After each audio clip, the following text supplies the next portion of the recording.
Good morning, one and all. I'm John Arola. This is the Damage Report, coming at you with the assistance of Anna Kasparian, living legend. Anna, how's it going?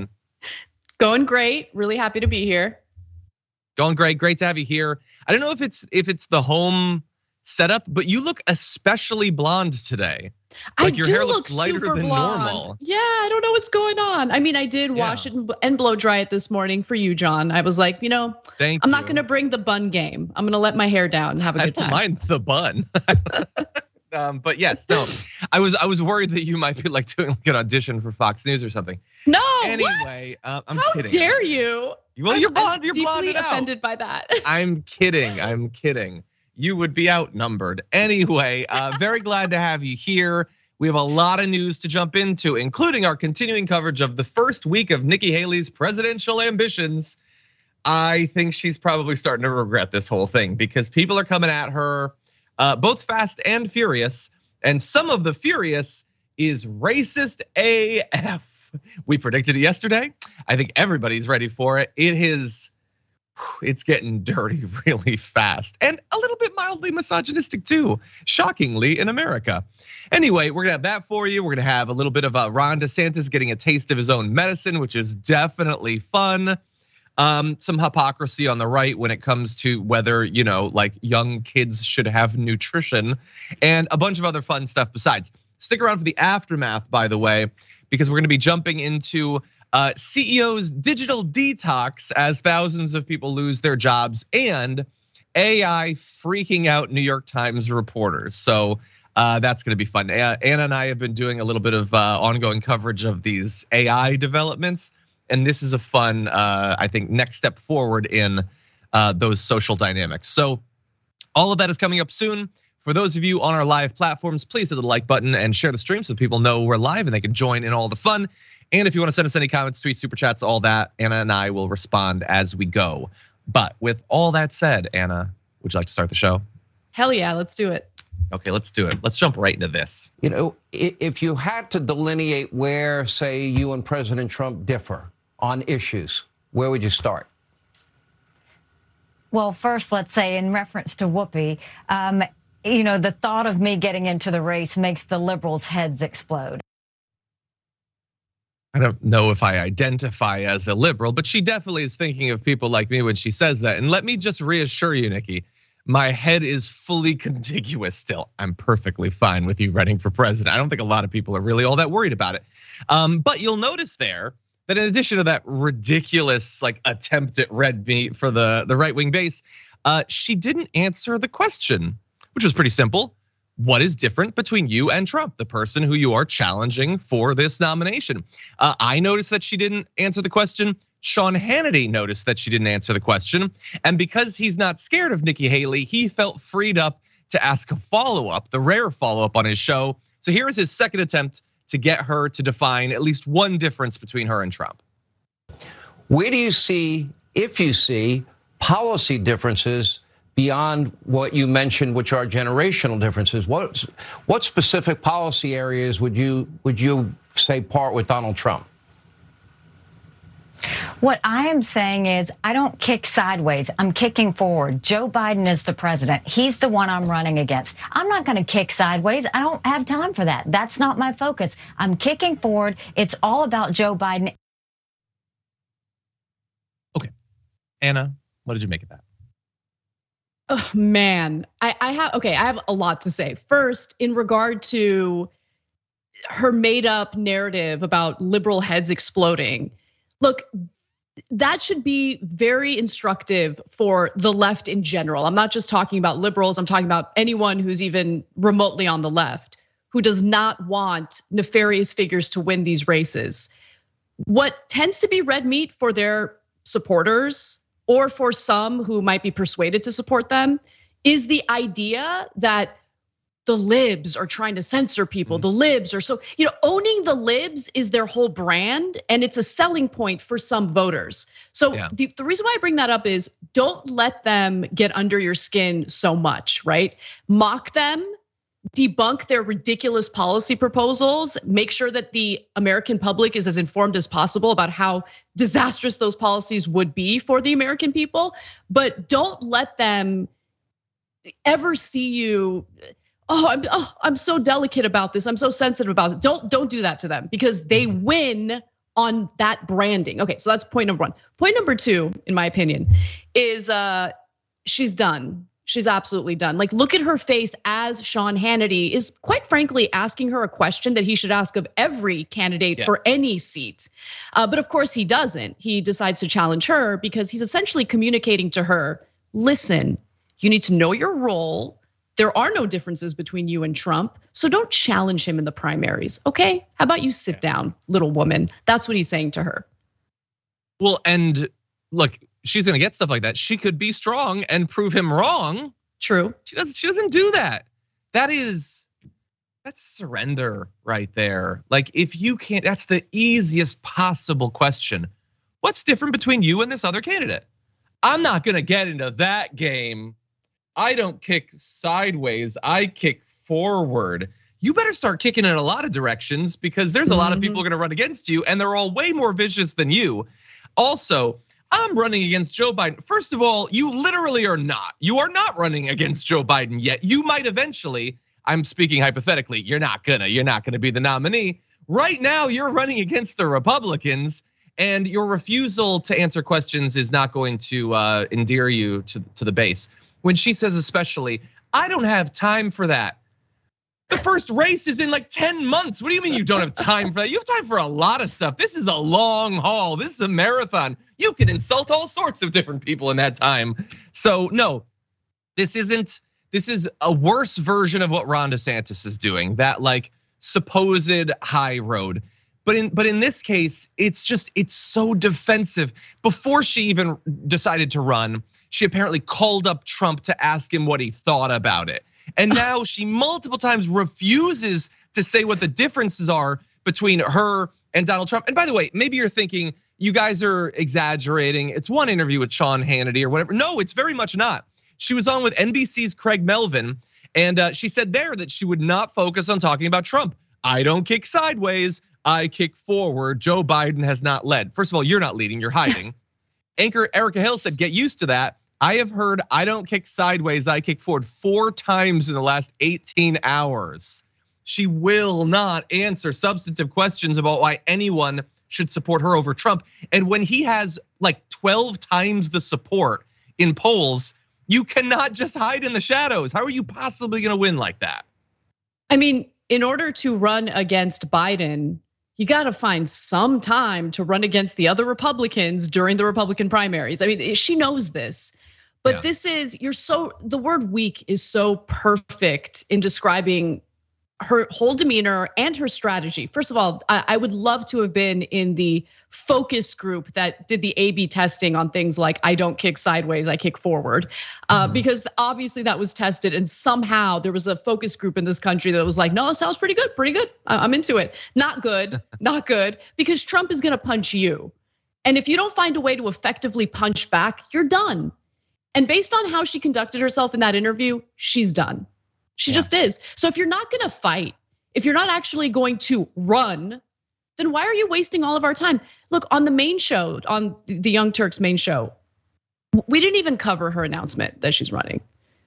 Because, I mean, why waste precious real estate on that story when there's so much else going on in the world? She's not gonna be the Republican nominee. Once I see any indication that she's actually serious about it, maybe we'll give her a little bit of coverage. But yeah, look, I feel like, I want to give a chance. She's a former governor, she's a prominent politician. She has been called a reasonable older school Republican, which is different than these crazies, but I don't know, a few days in, it's not looking great.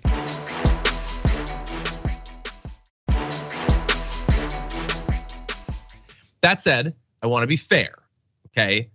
Sometimes. And so I saw a headline that was like, she took a shot at Trump, and I thought, oh, maybe I'm wrong. Maybe she's taking shots at him. Okay, let's jump to this next video and you'll see the shot. We'll have term limits for Congress.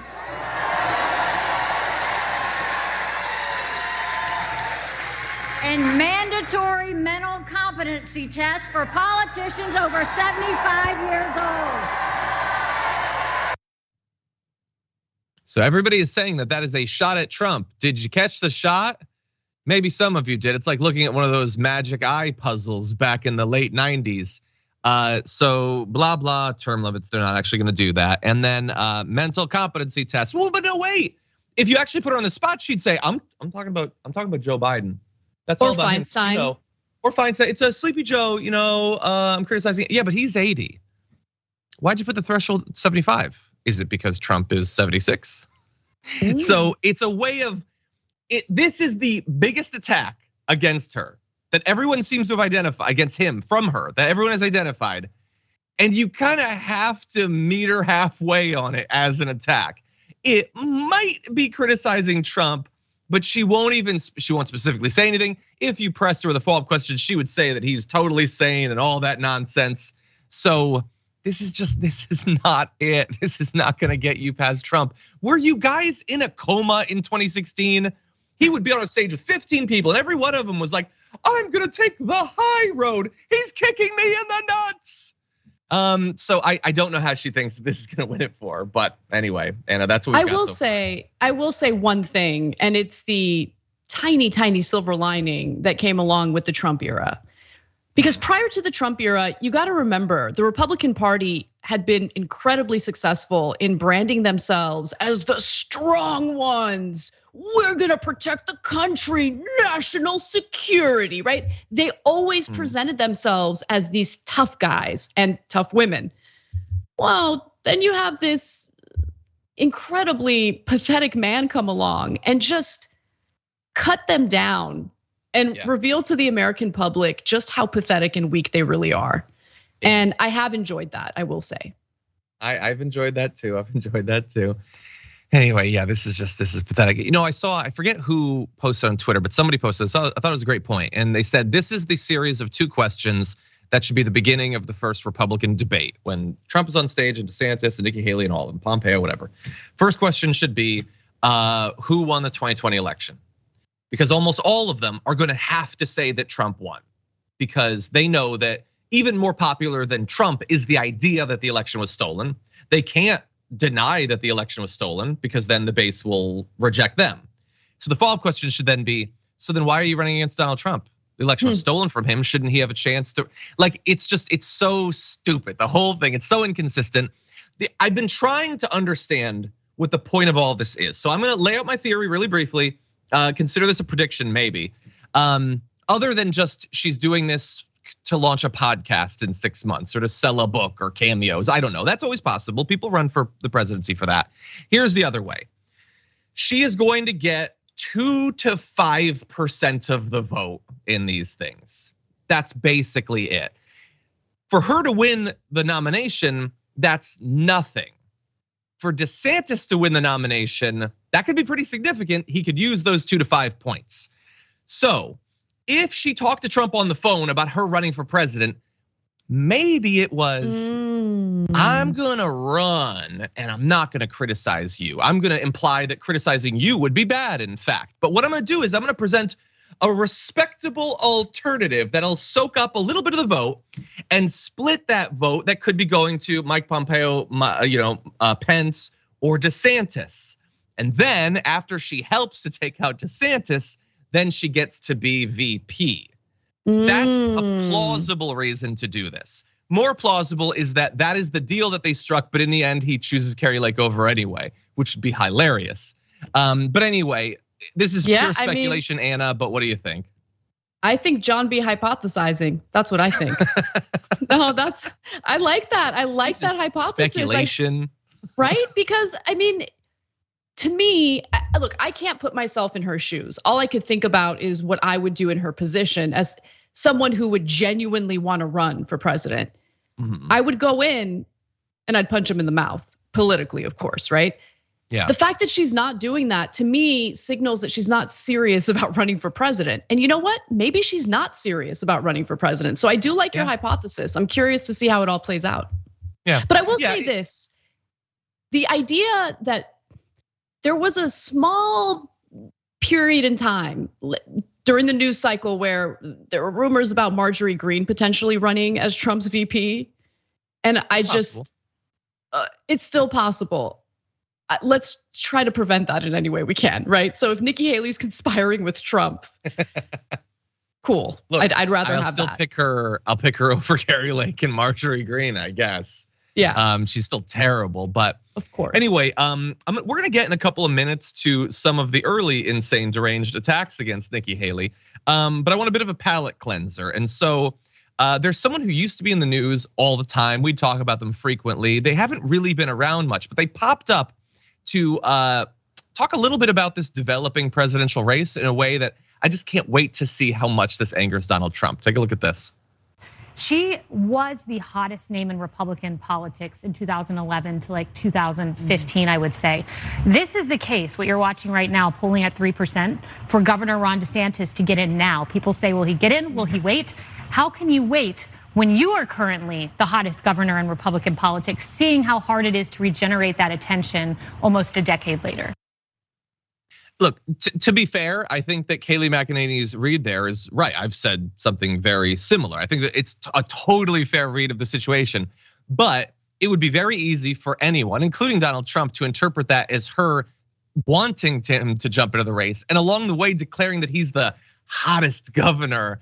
I think that Donald Trump, who she used to be the main point person for, that is gonna get in his fifis real bad, Anna. Of course, everything gets in his fifis real bad. I mean, he feels slighted or offended by things that aren't even remotely offensive. So I'm really looking forward to the Truth Social post later today. Yeah, probably. They're gonna be great. By the way, can I ask you a question? Because look, she cited there that Nikki Haley was I don't think she said hottest politician. I do think she said hottest governor from 2011 to 2015 or so. And at that point, I was focused on TYT University and stuff like that. I wasn't doing as much of the politics. Was she like she wasn't a DeSantis at that point? I mean, look, the culture war was a little bit less, I guess, deranged then. I know that she was popular, but I feel like people are exaggerating how popular she used to be. Absolutely. I mean, I remember covering stories about her at the time, but not to the same extent that we cover Ron DeSantis today. Ron DeSantis is definitely the GOP darling of the moment, even though Trump clearly still has a hold on the Republican base and the voters. But no, Nikki Haley, I mean, it was the same as Kristi Noem, right? Also a deeply conservative governor, right? She would do questionable things in her state, we would cover the story. But again, it wasn't as voluminous. Our coverage wasn't as voluminous as it is with Ron DeSantis. Yeah. But by the way, I'm glad that you mentioned her because she could still potentially run. Like she could run on, willingly piling up the corpses of her constituents during COVID and not giving a damn about it. She doesn't have I think some of the establishment respectability of a Nikki Haley, but she does have absolute dead eyes. You look in her eyes, you peer into the abyss. And I think that that's appealing to these deranged people. I think it's because she's lifting weights too much. I mean, have you seen those guns? That girl's got guns. Is she a big weightlifter or whatever? I have no idea, but if you're not lifting weights, there's no way you can have arms that toned. I know that this is a stupid point, but I had to say it. Sorry. I think this is the most. I do lift weights and I don't have arms that toned. So credit to you, Kristi Noem. Apparently she was lifting up and delivering the bodies that she willingly consigned to an early death during the pandemic. So hats off to you. Anyway, it is time to have a little bit of a preview of how disgusting and racist the anti Nikki Haley campaign is going to become. We're gonna start at the fringes, but eventually it is going to be core to this entire thing. So let's venture out to the fringes and remind you of someone who, again, another person who used to be big in the news, thankfully is generally not. Take a look at this. Her candidacy did remind me that I need to immigrate to India so I can demand they start taking down parts of their history. Well, you are a good. What's with the worshiping of the cows? They're all starving over there, and they're worshiping cows. Do you know they have a rat temple where they worship rats? Hey, baby cakes, why don't you go back to your own country and reconsider that history? I am descended from Union soldiers. It's my history. This is my country, lady. I'm not an American Indian, and I don't like them taking down all the monuments. So that's John, what's left of Ann Coulter. Anna, what do you think? I'm sorry to jump in like this, but I mean, I remember a time when conservatives worshiped Ann Coulter. So why is she so concerned about people worshiping rats? I don't get it. It's a good point. I think we should look into that. Yeah, I don't love having her back on the show. I love, by the way, that she has become such a fringe figure, replaced by new generations of truly horrible people. But it's a reminder of what is, at least already in some circles, considered perfectly acceptable things to say about Nikki Haley, former governor. And I don't think I need to point this out, person who was born in America and is thus as American as Ann Coulter, that she should go back to her country and deal with the long litany of cultural aspects of India that Ann Coulter has many, many thoughts about.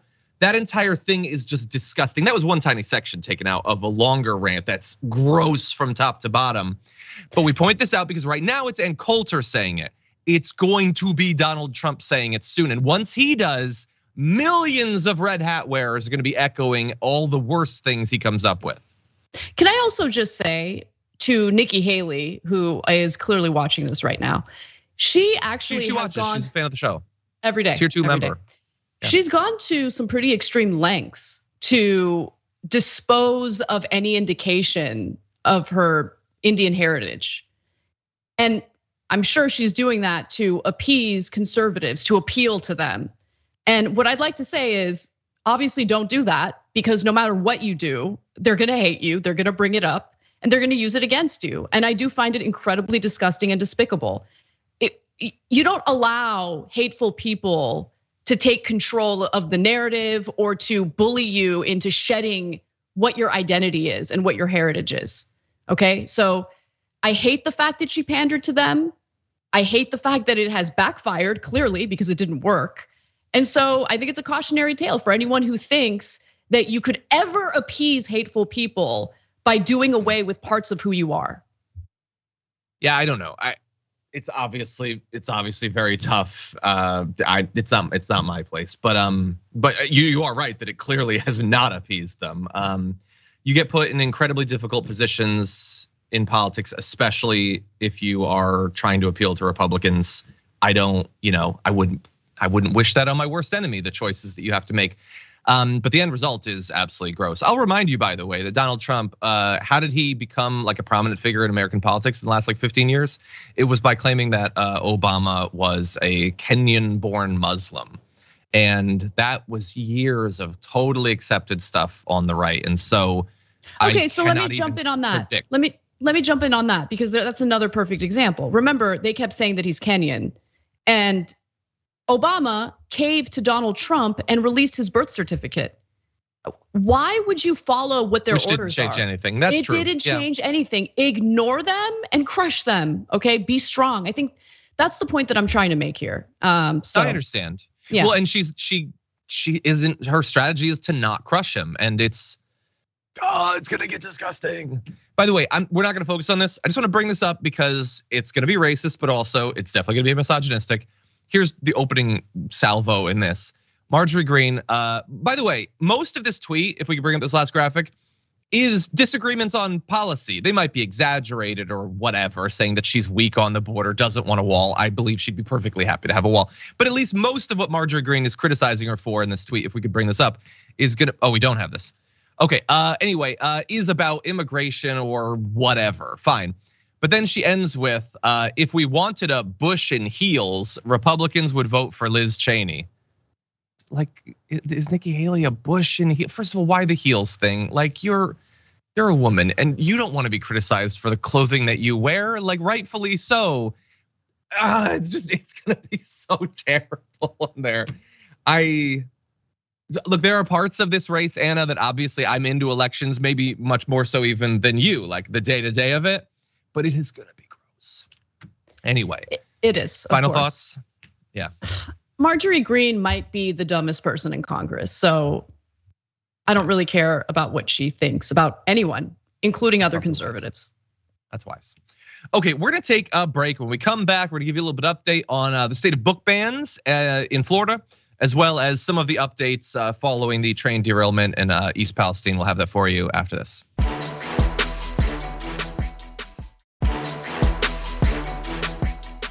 Okay, everybody, welcome back to the show. If you're just joining us now, please hit the like button. I want to let you know that coming up after our program, I am reading that on Indisputable, you will not only have Dr. Rashad Ritchie, which would be awesome, but Jeff Wiggins as well. So stay tuned for that, as well as the full slate of awesome TYT content, including Anna Kasparian on the Young Turks. So stay tuned for that. With that said, why don't we jump into our next topic? Ron DeSantis is on the defensive following the almost inevitable next step in his book banning campaign, which is that books have been banned that even right-wingers can't defend the banning of, particularly a biography of baseball star Roberto Clemente. So Clemente's book apparently was flagged for being taken off because it references racism that he dealt with as a Black Puerto Rican baseball player. It's been removed from the district's libraries for months pending review in compliance with the state's newly passed Stop Woke Act. So because he mentions racism, he did a CRT, obviously, and so the book must burn. That's the policy, except that DeSantis doesn't like it because it's absurd that you would have to take this book down. Let's stop for a brief second to point out that it's equally absurd to strip the libraries and curriculum of any number of different African-American scholars, queer scholars, all of that. But this is one that they can't defend. And so he's lashing out, saying that this is an outlandish stunt. DeSantis, we know, hates outlandish stunts. He's not a fan of them. He claims it has nothing to do with the new laws. I will remind you, he just signed this week into law a new version of his program where he spends millions and millions of Floridians' dollars to take migrants from like Texas and ship them to Wisconsin. So again, shut up about the stunts. Anyway, he says they're manufacturing the Roberto Clemente thing to create a narrative. Again, this entire thing, the entire Stop Woke Act, the entire thing of banning the books is to create a narrative. So how dare they get in on the fun, I suppose. So anyway, Anna, he's on the defensive. I think this is the first of many instances of this. They're gonna take all sorts of books out and people are rightly going to be freaked out about it. Oh, Ronnie. Oh, Ronnie. Oh, See, meatball. Every once in a while, you run into a brick wall when you don't really understand your own constituents. We're talking about Florida. We're talking about an autobiography by a star baseball player, a legend, okay? I'm very familiar with the Latino community in Miami in particular, okay? Cubans, You've done Puerto in-depth Ricans. research. Yes, and they love baseball. I mean, it is part of their culture. My husband, who's Cuban, was a professional baseball player. It is a huge part of their lives. So when books like that start to get banned and burned, all of a sudden it awakens people to how insane this form of censorship is. And hopefully they understand it's insane when it comes to books written by Black authors, books written by members of the LGBTQ community, okay? Censorship destroys education. And I think that's also part of the objective for these conservatives. It's much easier to control an ignorant public that doesn't have the education necessary to actually fight back against tyranny, fight back against authoritarian regimes. So, I love the fact that he's now trying to find a scapegoat for what happened when the fish rots from the head down. Yeah, it rots from the meatball down. Anyway, yeah. First of all, I don't accept that this is a purposeful stunt or whatever. I think they flagged literally everything that references racism, gender identity, basically any interesting or controversial topic. And they're getting rid of it because they're worried about being fired because that's what the law is. But even if they did, good. I want the librarians of Florida to use whatever tools they have, and these are apparently the tools they have, to point out how ridiculous this is. As Anna said, when you open the door to this fascist control of literature and education, people need to know about it. They need to understand how serious this is. Apparently 1.6 million titles are under review because of this. And it's that sounds bad, but bear in mind that school teachers and librarians had nothing but time leading up to this. They had just so much free time. Why shouldn't they review literally millions of books to make sure that they won't hurt anyone's opinion or anyone's feelings who hasn't even read them and never would? I'll also remind you, by the way, sorry. Sorry about that, John. I just wanted to say it is kind of interesting because a theory or a prediction I have is that all of this government attention on banning books might make reading cool. It might. I hope so. Yeah, because I mean, nothing makes something cooler than the government trying to ban it. So we'll see. Yeah, no, if this leads to just endless Gen Z TikToks of books that they're in the process of reading, I would love it. But no, I think I tweeted like a week ago, can Gen Z please bring back bookstores? Because they bring back retro stuff, wired headphones and pocket cameras and everything. Bring back the bookstore so I can get out of this news thing and just open up a cafe combined with a bookstore. Anyway. John, what if you and I start doing like dramatic readings of some of the books that have been banned in Florida? That's not a bad idea. That could be fun. So I actually do dramatic readings already, but they're of the ridiculous fantasy stories that I write. I do them on my Patreon every month. Doesn't matter. I mean, you have practice. So that's good. You know what I could do? I could start putting more sexual content into my stories so they get banned, and then peanut butter and chocolate. Anyway, but I do like that idea. There should be dramatic excerpts read on TikTok. Anyway, and also as he's protesting, by the way, I want to read one more thing. Where is it? So DeSantis is saying, blah, blah, blah, we're not doing this.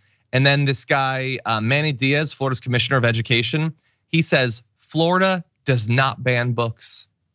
What the hell are you talking about? Do you know what your job is? Do you know what state you're in? Do you know who you work for? They very much do. And as if to just put the cherry on the sundae of that, we don't ban books. Marjorie Greene and George Santos are co-sponsoring a bill to seek a federal ban of certain books from schools. Oh my God. Dave Rubin, get your people. Don't burn this book.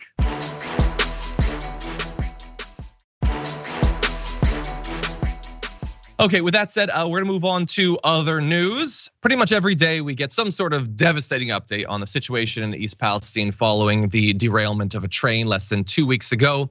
The most recent news is that there was reason to be concerned, not in general about trains, from all that we've learned about the antiquated braking technology and the lack of regulations.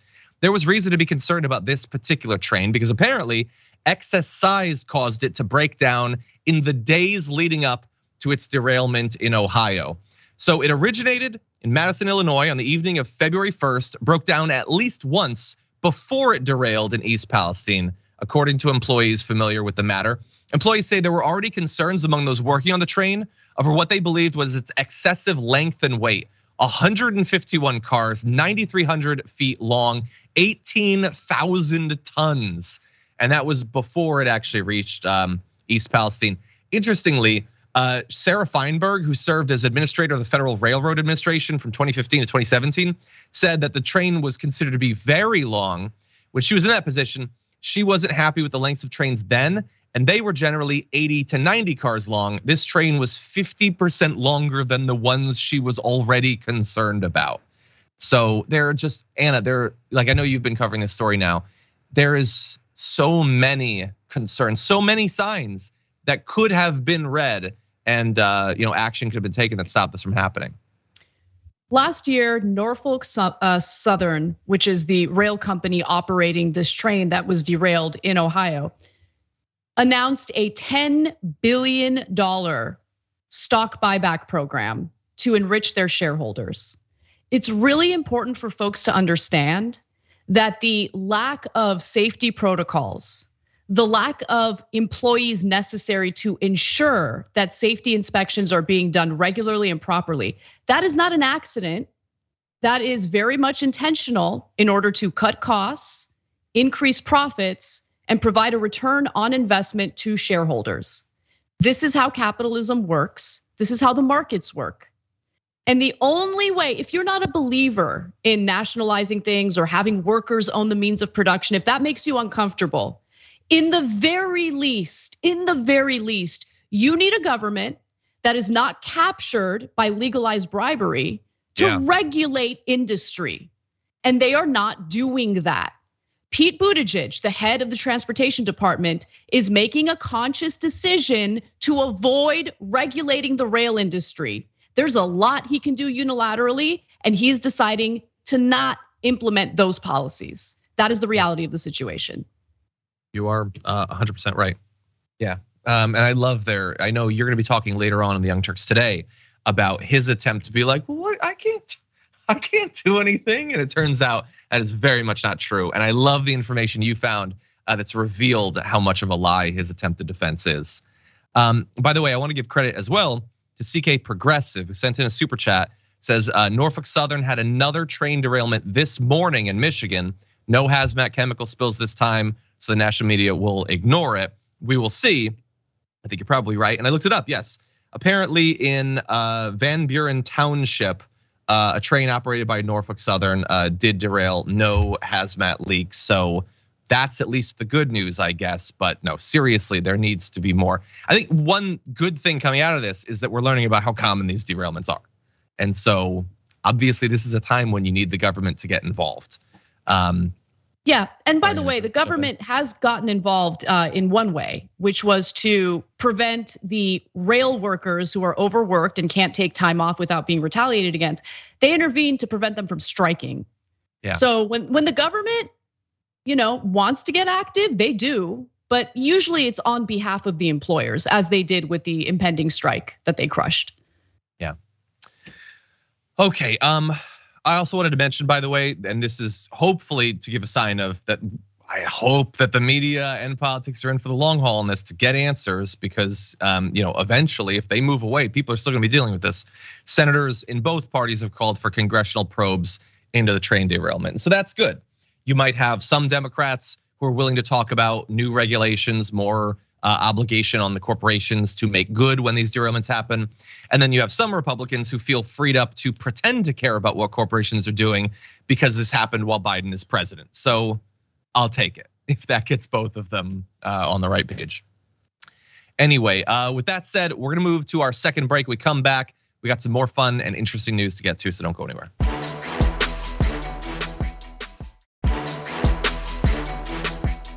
Okay, more news and more Charlie coming up after this. Anyway, if you're wondering, should I watch live? You should, because during the break, sometimes Anna's dog appears.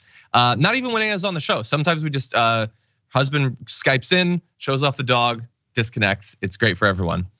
Okay, with that said, we're gonna move on to other news. Let's jump into this. You remember last year when the Republican Party was like full steam ahead attacking the Biden administration because of the supply chain issue. And in particular, they focused on one thing, how difficult it was for some parents to get access to formula. And it was true in a lot of areas of the country. It was difficult to get formula, to get as much as you needed, or the price could be highly elevated. Now, it was sort of a natural consequence of the supply chain issues we were having following a terrible pandemic that was made far worse by the fact that Republicans didn't care at all about what was going on. But regardless, there was some content to it, and they made good on it with tweets like this. Photos of there being some formula at a US border facility, whereas in a store there isn't. This is what America looks like.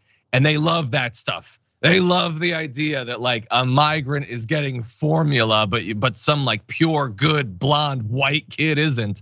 So they'd send stuff like baby formula should go to Americans before illegals. They should not have to be sadder. Marjorie Greene talking about how in California you can steal formula, which I didn't know was a policy, but apparently it was. And how now others can't, and they're, according to her, the Biden administration sending pallets of baby formula to the border for illegal aliens while American mothers are crying in the grocery store searching for it. So the supply chain issue was serious. They're using it to advance xenophobia, nonsensical. The issue is they appear to have forgotten about this entire thing because they're right back to not caring at all about whether good, blonde, milky skinned Americans are able to get formula.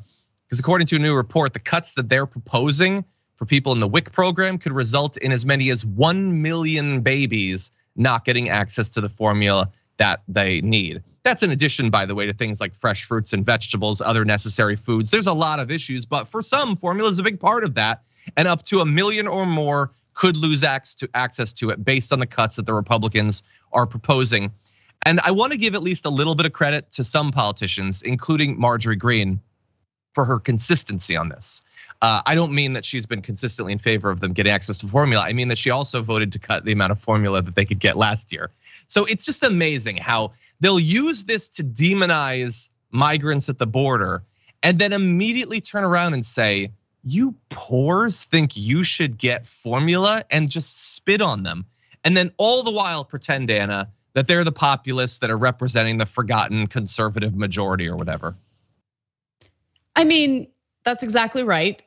They're not populists. Whenever they pretend to give a damn about what corporations are up to, and when they try to pretend like they're holding them accountable, typically it's over some vague message that they put out, obviously crafted by a PR agent that talks about the importance of diversity, but they don't actually mean it, right? Like it's that kind of stuff that for some reason riles up Republican lawmakers rather than the fact that these corporations, in some cases, like with the baby formula situation, have monopolized.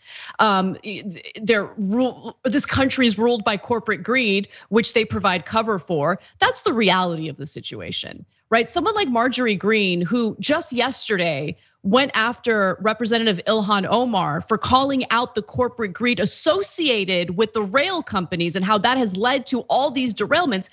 Marjorie Greene's like, she's blaming it on corporate greed. It's really about the fact that we don't have safety protocols and workers are lazy and there's a labor shortage. I mean, yeah, the rail companies fired so many workers that they went from 1 million at the peak to less than 200,000, which is obviously not enough workers to ensure that everything's safe. Like Marjorie Greene protects corporate greed on a daily basis. She is a goon for corporate executives, period. Yeah, 100%. Yeah, it's convenient to occasionally mention something like this, but only again for the aspect of it that advances their culture war. And then it's immediately forgotten. The needs of people are immediately forgotten. Really fast, here are some of the programs that could be affected by these cuts that they're proposing.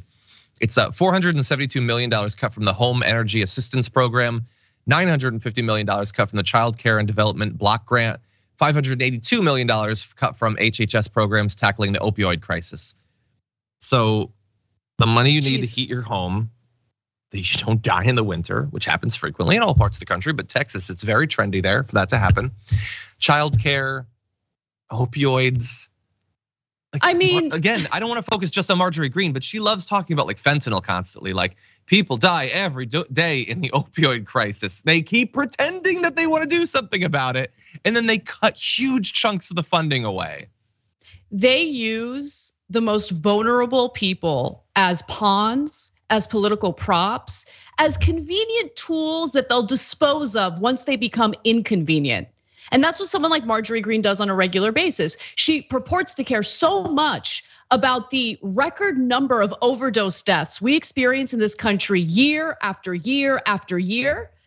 But when it comes to funding programs that these people desperately need in order to rehabilitate themselves, in order to deal with their addiction and actually be able to survive and thrive in this country, she wants to cut the funding for that, right? Because these people don't actually matter to her. The only use that she has for them or sees for them is for her own political aspirations. And you're right, it's not just about Marjorie Greene. This happens with almost every Republican politician. Okay, when it comes to mass shootings, they pretend to care so much about mental illness in this country, untreated mental illness. We need to do something about that. But once there's a bill right in front of them that they can vote yes on, that would provide the necessary resources to actually treat people with mental illness, they'll vote no every single time. Yeah, and again, as we point out a lot, also in a slightly different form, a lot of the Democrats too. You know, in the wake of the mass shootings, the Democrats also both pretend to care and I think do care a little bit more. And they'll actually talk about what's actually causing it, which is the guns. But then, you know, they don't actually get rid of any of them or anything like that. Like they might be a little bit more willing to identify the actual problem. That doesn't mean that they actually solve the problem. They say the right things about the minimum wage and then it doesn't actually get raised. So is that better? In some ways, but not really. Anyway, we have one more topic to get to, and this hour is flying by. Time spent on a show with Anna Kasparian always seems to end all too soon. So why don't we get to this? By the way, this has to do with the ongoing right-wing war against the trans community, and there are some shockingly grotesque questions that are going to be asked in this. So just bear in mind for the purposes of potentially being triggered as we launch into this. You said that you're a trans woman. A trans female, yes, ma'am, sir. Do you have a penis?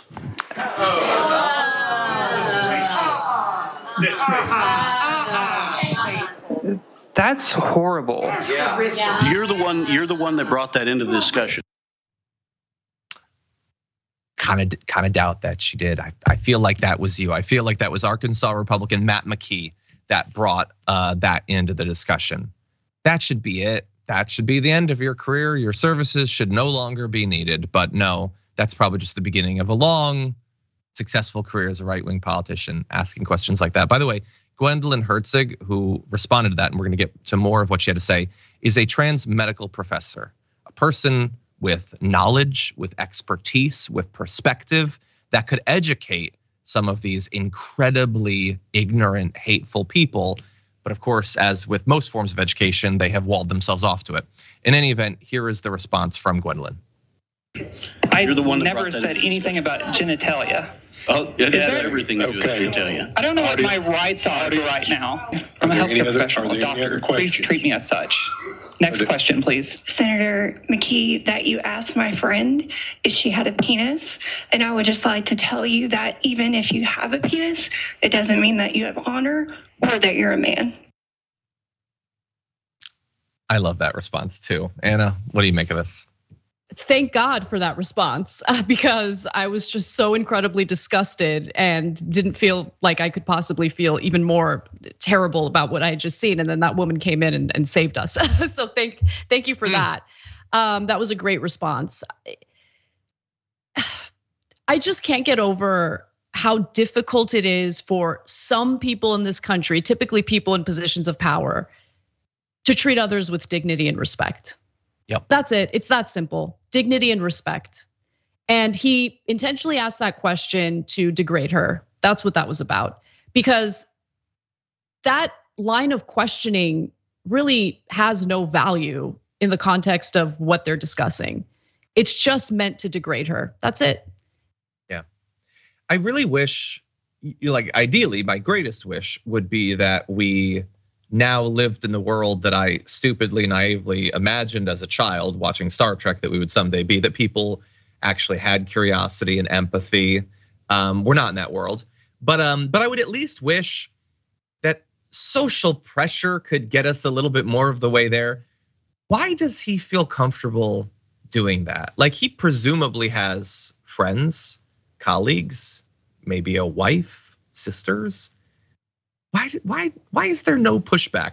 You know, this is gonna seem weird, but it gets again into the same general topic, which is that right wingers love obsessing about other people's lives, especially their sex lives. I think it was Matt Walsh did a bunch of segments attacking asexual people. He's married.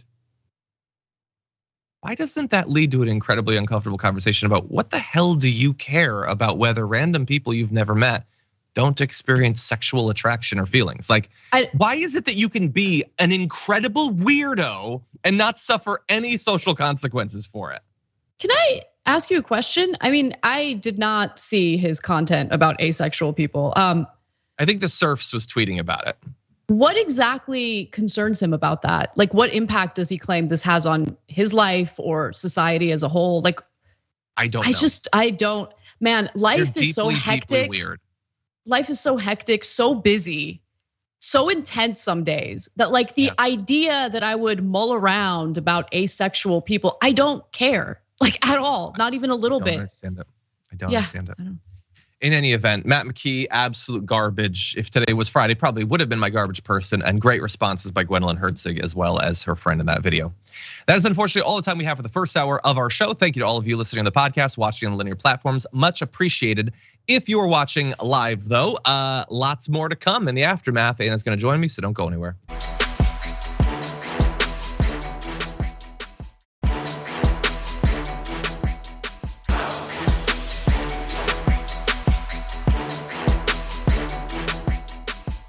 Thanks for listening to the full episode of The Damage Report. Support our work, listen ad-free, access members-only bonus content, and more by subscribing to Apple Podcasts at apple.co/TYT. I'm your host, John Derola. I'll see you soon.